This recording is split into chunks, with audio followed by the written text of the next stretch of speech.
India TV YouTube channel को subscribe करें और बेल आइकन दबाएं।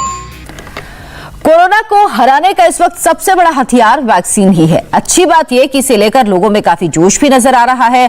दिल्ली में भी वैक्सीनेशन सेंटर्स के बाहर यंगस्टर्स की लंबी लंबी लाइनें देखने को मिल रही हैं। ऐसा ही हाल नई दिल्ली के बाबर रोड पर स्थित मेडिकल सेंटर पर भी है। अभय पराशर की रिपोर्ट देखिए।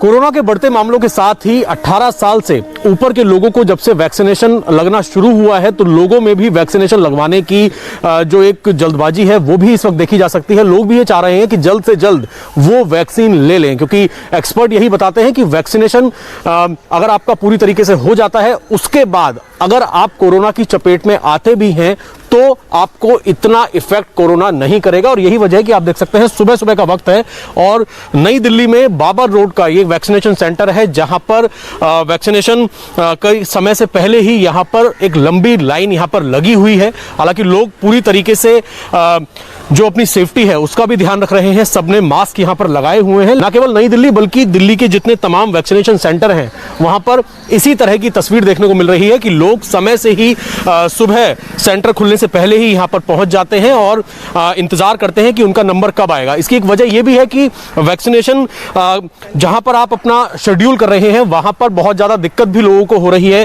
क्योंकि बुकिंग जो है वो जैसे ही कोई सेंटर खुलता है उसकी बुकिंग हाथ के हाथ पूरी हो जाती है, क्योंकि लोग बढ़ चढ़कर वैक्सीनेशन में हिस्सा ले रहे हैं। तो इस तरीके की तस्वीरें जो है वो दिल्ली के अलग अलग वैक्सीनेशन सेंटर से देखने को मिल रही हैं, जहां लोग अब जल्द से जल्द वैक्सीन जो है वो लेना चाहते हैं। इसी तरीके से यहां पर ये देखने को मिल रहा है कि लोगों में जो जागरूकता है वो वैक्सीन को लेकर काफी ज्यादा हो गई है। कैमरामैन चंद्रभान के साथ अभय पराशर, इंडिया टीवी, दिल्ली।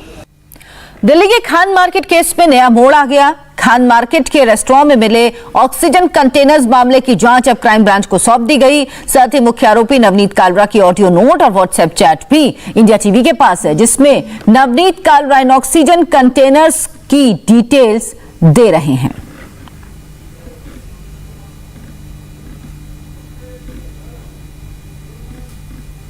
मैंने सारी डिटेल आपको सेल्फ एक्सप्लेनेटरी मैसेज में भेजी हुई है। कौन सा मॉडल है, क्या है, एक मशीन पर पर्सन मैं खान मार्केट वालों को दे सकता हूं उनके घर की यूज के लिए। और अगर किसी को भी चाहिए तो पेमेंट डिटेल्स मेरे पास मैक्सिमम 3 बजे तक भेज देंगे तो वो मशीन ब्लॉक होंगी। 3 बजे के बाद मेरी मशीन सारी खत्म हो रही है तो मैं खान मार्केट फ्रेंड्स को भी नहीं अलॉट कर पाऊंगा। और ये खान मार्केट से अभय पराशर ने एक रिपोर्ट भेजी है कि किस तरह से ऑक्सीजन की कालाबाजारी हो रही थी और पुलिस ने किस तरह से इन आरोपियों को पकड़ा है। दिल्ली की बड़ी बड़ी मार्केट के अंदर ऑक्सीजन कॉन्सेंट्रेटर को इकट्ठा करके रेस्टोरेंट के अंदर उनकी कालाबाजारी की जा रही थी। विदेशों से सस्ते दाम पर मंगाकर उन्हें आगे व्हाट्सएप के जरिए अपने दोस्तों को, जानने वालों को, ऐसे लोगों को जो पैसा खर्च कर सकते हैं, उन्हें 3 गुना ज्यादा कीमत पर ऑक्सीजन कंसंट्रेटर बेचे जा रहे थे।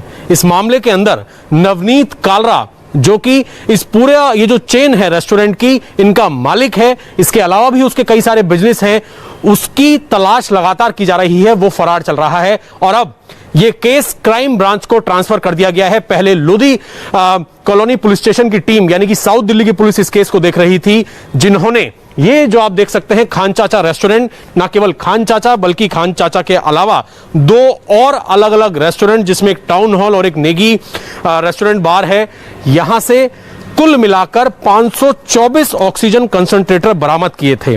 इस मामले के अंदर एक नया मोड़ यह भी आया है, जो इंडिया टीवी को यह जानकारी मिली है कि एक व्हाट्सएप ग्रुप बनाया हुआ था नवनीत कालरा ने, जिसमें खान मार्केट के अलग अलग लोग शामिल थे जिनका यहां पर बिजनेस है।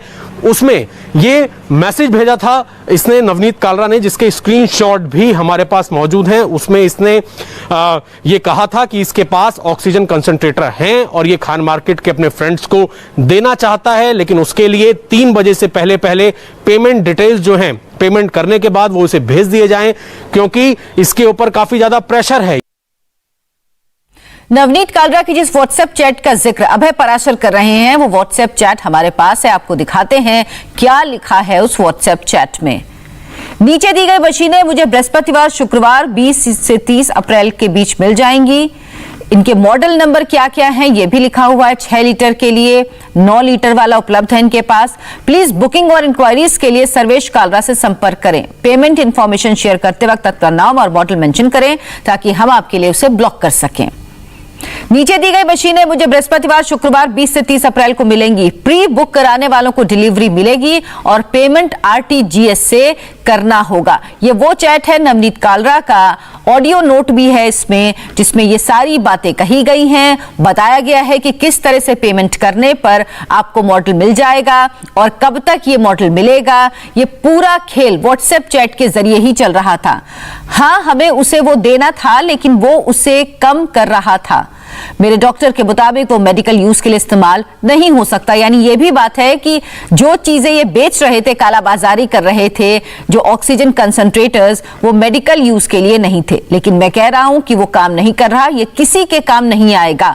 यानी ये भी साफ हो रहा है इसमें कि जो ऑक्सीजन कंसंट्रेटर्स ये कालरा बेच रहा था, नवनीत कालरा, वो डॉक्टर्स कह रहे थे कि वो काम नहीं आएंगे, लेकिन उसके बाद भी ये मोटी रकम लेकर इन कंसंट्रेटर्स को जरूरतमंदों को बेच रहा था।